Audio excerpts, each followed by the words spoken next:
Breaking news po. Ito na po ang revelation at pasabog ni John Vic Rimulya. Interpol wanted Saldico. Inaresto na. At nakaposas na at hinuli na ng Interpol. Naku, totoo kaya ito? Di ba meron na pong nahuli ang NBI? Sinugod na rin ang kondo ni Saldico sa Taguig. Talagang nagkasuguran at winasak ang pintuan.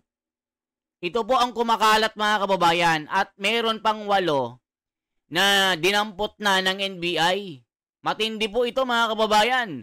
Totoo kaya nakasama si Saldico? Kasi kahapon mga kababayan may bali-balita na nahuli na. Kitang-kita. Yun ang sabi pero hindi natin alam kung kumpirmado ito. Pero ngayon, dito po tayo kay DILG John Vic Rimulya maniwala kung ano talaga ang situation at estado ni Saldico. Nasa Pilipinas na at inaresto na. Totoo kaya ito? Pakinggan po natin ang kanyang mga revelation dito. Magandang balita ito kung si Saldico ay nahuli na at nadampot para malaman ng katotohanan at magkaroon ng linaw ang kanyang mga pasabog nung nakarang araw. Nako po, naniniligado. Nako, BBM taranta na. Saldico nasa tataranta. Di ba kinasuhan na rin ng plunder? Yun nga lang mga kababayan ang kinababahala ng tao. Baka mamaya madismiss lang itong si Martin Romualdez kasi nga alam niyo naman, makapangyarihang tao ito. So si John Vic Rimulya, i-check niya kung talagang si Saldico, talagang nasa kustodiya na ng pulis. Ito na po mga kababayan, panoorin natin si John Vic kasi talagang matindi pong pasabog ito. Panoorin natin. May nanginginig na po mga kababayan. Totoo kaya na si Saldico ay dinampot na ng Interpol? Ito na po ang pasabog. Sabay-sabay po tayong manood at mag-react. Response of the law enforcement agencies regarding the warrants of arrest issued by the Sidligan Bayan over 16 individuals. These individuals are Elizalde Zaldico, incumbent member of the House of Representatives, resigned, but former chair of the House of Committee on Appropriations. Gerald A. Pakanan, Regional Director, DPWH, Mimaropa, Region 4B. Jean Ryan A. Altea, Assistant Director, Regional Assistant Director. Ruben Santos Jr., Assistant Regional Director. Dominic G. Serrano, Chief Construction Division, Bids and Awards Committee, Chairperson. Felizardo S. Casuno, Project Engineer 3. Timohen Sakar, Materials Engineer. Montrexis T. Tamayo, OIC Chief Planning and Design Division. Juliet C. Calvo, Chief Maintenance Division. Dennis P. Abagon, OIC Chief Quality Assurance and Hydrology Division, Regular Member, Bids and Awards Committee. Number 11, Lerma D. Caico, Accountant 4.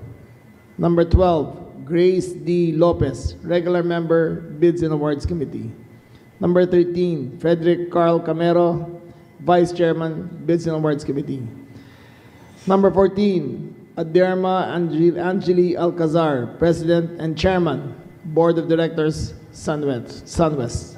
Number 15, Cesar X. Bedeventura, Member, Board of Directors and Treasurer, Sunwest. Number 16, Consuelo D. Aldon, Member, Board of Directors, Sunwest.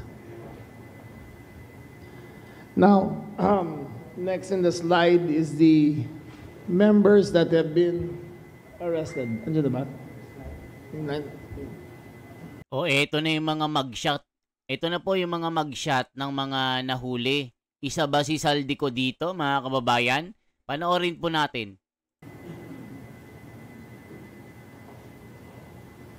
Give me the names. Sports is a great teacher. Naku po mga kababayan, isa na kaya si Saldico sa mga nadambot dito. Matindi pong balita ito mga kababayan. Naaresto na ng Interpol. Naku po. Yan yung ating abang-abangan. Hanggang dulo, sasabihin niya kung nadampot o hindi. Dito tayo manood sa mga legit na balita mga kababayan. Kay John Vic Rimulya. Arrested so far.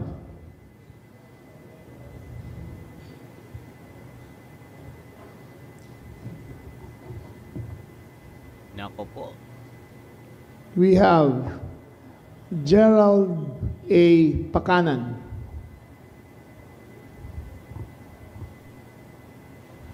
We have Jean Ryan Altea E. Alorin.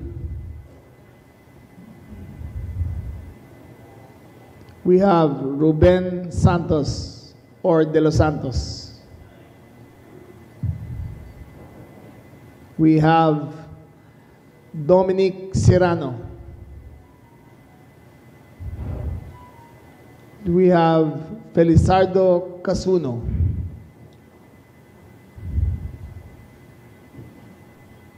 We have Juliet Calvo. These six were arrested by the members and operatives of the CIDG. The last person to be arrested was NBI Director. Sino yung na-arrest natin under Abagon? Engineer Abagon. Ayan, 6 mga kababayan. 6 po ang naaresto. So, ibig sabihin, si Saldico, nasa red notice pa din ng Interpol. So, wala pang update kay Saldico kung nasa kote na po ng pulis. Tingnan po natin hanggang dulo kasi parang nasabi hindi natin alam kung totoo. So, in your screens are the ones arrested so far. Next screen, please. Nako po. Ayan, si These are the Saldico. persons at large believed to be abroad. O yan. So, accused last location. Ayan mga kababayan, Saldico. Ito pa yung hindi nahuhuli. So, ibig sabihin at large. Talagang malaya pang nakakapaglakbay sa iba't ibang mga lokasyon. So, ibig sabihin, nilolocate na po kung saan yung location niya. Kasi, yan pong sabi, nag-issue na po ng red notice sa Interpol para halughugin yung bansa kung nasaan siya. Pero kung nasa Russia siya, nasa Malaysia, nasa China, wala, hindi mahuhuli itong si Saldico kasi wala pong direct contact ang Philippines doon. Kahit nandun, wala silang power para hulihin. Nako po. Number 1, Zaldico. We do not know his exact whereabouts. Number 2, Aderma Angeli D. Alcazar. She is believed to be in New Zealand. Number 3, Cesar X. Benaventura, believed to be in New York. Number 4, Montrexis Tamayo, believed to be in Jordan. Ladies and gentlemen, save for Zaldico, the other members who are believed to be abroad have made contact with our law enforcement agencies and expected to show up at the embassy and begin immediate repatriation towards the Philippines. They have done so voluntarily and informing them of their whereabouts, and we informed them of their right to proceed immediately to the embassy as soon as possible. Sa sobrang sarap ng black coffee na may dark roast at So yan yung matinding update mga kababayan. So si Saldico at large pa. Ibig sabihin hindi pa siya nahuhuli. Sabi kasi nila hawak na ng mga pulis. Sabi ng iba kamukha lang daw. hindi pala totoo yun. So, lagi po tayong manood mga kababayan sa mga update dito kung ano yung magiging estado ng paghuli kay Saldico. Kasi pag si Saldico nahuli, alam na. Marami pong iiyak dito pag nagpakita si Saldico. Ladies and gentlemen, these are the accused personalities. We have to make it clear that no matter where you are in the world, we will find you. If you are at large, we will find you. If you are hiding in the Philippines, we will find you. Ilan ba ito mga kababayan? Si Saldico, 1, 2, 3, 4, 5, 6, 7, 8, 9, 10, 11, 12, 13, 14, 15, 16 pa. Ang nahuli, mga kababayan, 16 pa. Matindi ito So ito yung at large. Matindi po ito. We have one maybe NBI director can explain about the circumstance beyond the arrest of the personality.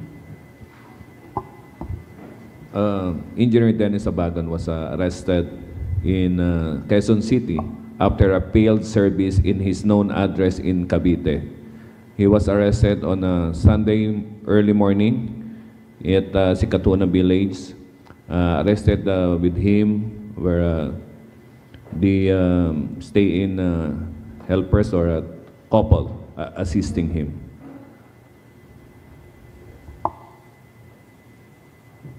Yung owner ng property. We are into investigating. Reports were made that the house where he was arrested is allegedly owned by one vice mayor of Bansud, Oriental Mindoro. We are still verifying the authenticity of this information. Ladies and gentlemen, basta po kayo ay akusahan ng ombudsman at binigay na ang information sa Sandigan Bayan at labas ng warrant of arrest, kayo po ay kailangan masaklaw na sa ilalim ng jurisdiksyon ng batas. Binabalaan po namin na lahat ng gustong tumulong, lahat ng gustong tumulong itago ang mga ito ay may kaparusahan na katumbas ang sa kanilang ginagawa. Our best advice to all who have warrants of outstanding warrants of arrest against them, surrender as soon as possible. Surrender to the nearest authorities. Surrender to the nearest police station. If we go on a manhunt after you, we cannot guarantee the results. For the sake of your families, for the sake of the country, surrender immediately. Thank you very much. Are there any questions? Leah, go ahead. Yes, sir. We have 5 questions because we have to proceed somewhere else. Leah? Good morning, sir. Leia Ilagan po, UNTV. Sir, itong mga akusado na ito ay saang flood control lang sila nadawit at tama po ba na dire-diretso yung investigation and meron pa tayo mga inaasahan na, sa mga susunod na araw? SILG, with your permission. Unang-una po, narinig naman po natin ang Pangulo natin kaninang umaga. In-announce niya ang pagka-aresto nitong mga unang mga sangkot dito sa unang kasong final ng gobyerno laban sa mga maanumalyang flood control project. At sinabi din ng Pangulo natin, umpisa pa lang po ito. Nandito na po tayo sa punto na mananagot na po lahat ng mga dapat managot, pero umpisa pa lang po ito. Ito po ang unang-unang kaso tungkol sa flood control sa Oriental Mindoro. No? Pero marami pa pong parating na kaso, marami pa pong makakasuhan, marami pa po ang maaresto. Yan po ang pangako ng Pangulo natin. Kaya maghintay na lang po tayo, naghintay na rin naman tayo ng ilang buwan. So, tingin ko konti na lang madadagdagan pa ng madadagdagan itong mga makakasuhan at mga arestong ito. Kay SLG. Sir, may madadawit po bang mga local government executives Oriental Mindoro tungkol dito sa flood control? That is the discretion ng ombudsman yan. So, itayin natin ng ombudsman maglabas ng report nila. Pero may iniimbestigahan. Again, ombudsman yan. Sila ang magsasabi. 2 more questions, please. Thank you, sir. Sir, good morning. No? Any information po regarding the whereabouts of Saldico? You said last Friday he was in Japan. Is it also true na nasa isang country siya na walang extradition treaty with the Philippines kaya hindi siya maaresto basta-basta? Kasi meron tayong kay Negros Oriental representative na huli siya agad. But why with Saldico? Why is it taking so long? We believe he's traveling with another passport. We do not know if he's using another name. So, bine-verify pa namin eh. The blue notice is out. Now that we have now that he is good, the arrest warrant, the red notice can be out and then we will further determine kung nasaan talaga siya. So hindi po siya gumagamit ng Philippine passport. So kahit i-cancel, Secretary. Ang hula lang namin, reportedly he has another passport that he's using. Thank you, sir. 1 more question, please. Yes, sir. Morning, sir. Alfred Dallison, Alfred. Journal Group. Sir, yung napanood kahapon na yung isang suspect, nagbabarge yung mga agents, destroying the door using a battering ram. Will it be the norm na gagamitin ng PNP and the DILG and NBI para ma-aresto lahat ng mga suspects, sir? Your question again, will we use the same procedure? Yes, will it be the norm? Yung ginawa ng NBI is standard operating procedure talaga yan. If they refuse to open the door, then they have, the arrest warrant gives them the power to forcibly to break open the doors. Nasa kapangyarihan ng NBI yan at ng ating law enforcement agencies. Okay, meron ba? Last one before we leave. I think 2 more questions, Sec. Okay, go ahead. Sir, last on my part, yung sa anim po na, yung sa CIDG, were they arrested or some of them surrendered?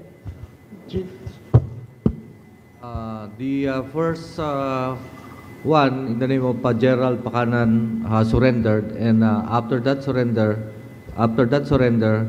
one after the other, we arrested, or the PNP arrested through the CIDG, 6 personalities. 1 more, please.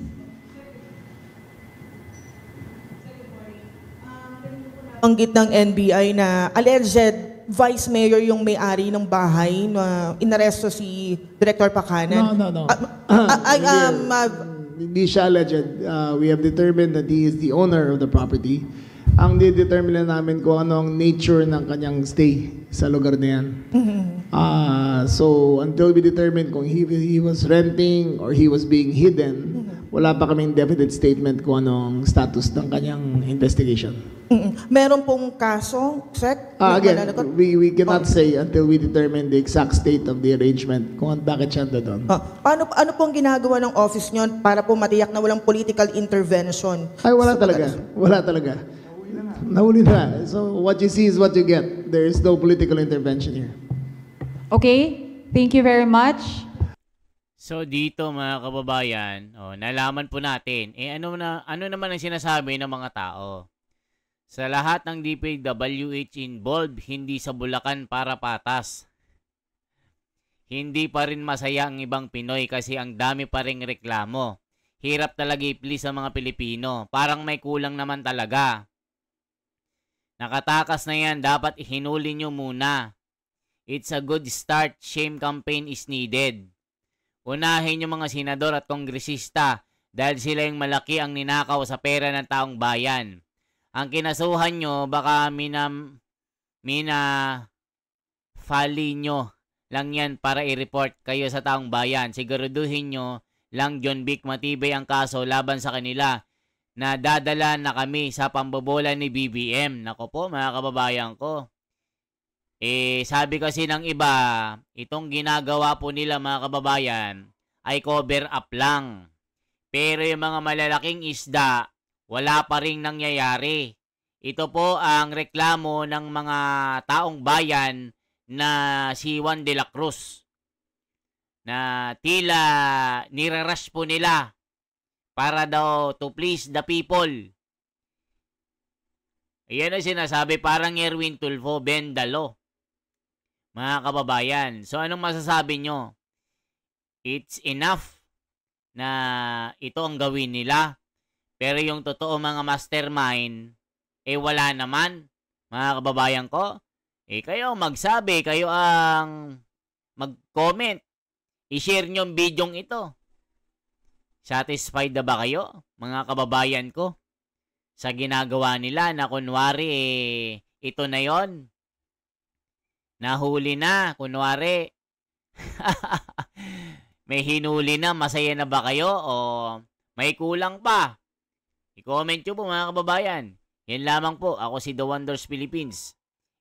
Lagi pong mag-update sa inyo ng mga legit na balita na kung ano nang nangyari kay Saldico at kay Martin Romualdez at kay BBM at ilang mga na-isyuhan ng warrant of arrest. Kung totoo ang ginagawa ng gobyerno para maaresto ang tunay na magnanakaw. Sabi nga ni Marcoleta, kung nagbase kayo kay Saldico sa mga statement niya at kay Gutesa, kung sino yung mga binanggit, di yun ang imbestigahan, hindi yung huhulihin lang nyo yung mga gusto nyo, pero yung mga tunay na mga mastermind, absuelto. Okay po mga kababayan? Salamat po ng marami. Salamat po, mabuhay.